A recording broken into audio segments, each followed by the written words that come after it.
قراءة الأعداد ضمن 4 منازل. أولاً لما يكون عندي العدد أكثر من 3 منازل أتبع الطريقة التالية. بعد كل 3 أرقام أضع فاصل بهذا الشكل. طيب 7 الآن ما هي منزلتها؟ منزلتها آحاد الألوف، إذن هي عبارة عن 7000. إذن هي عبارة عن ماذا؟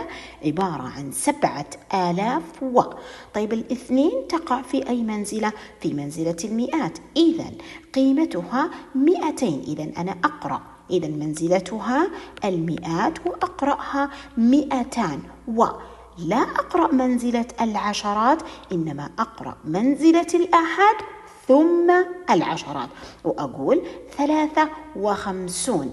إذن قراءة هذا الرقم تكون 7253. نجي هنا بنفس الطريقة.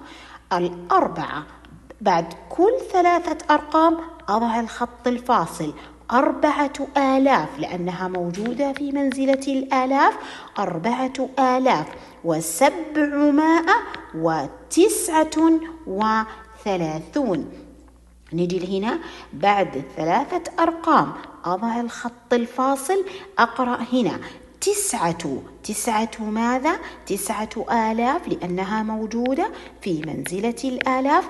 9247. أقرأ الآحاد ثم العشرات.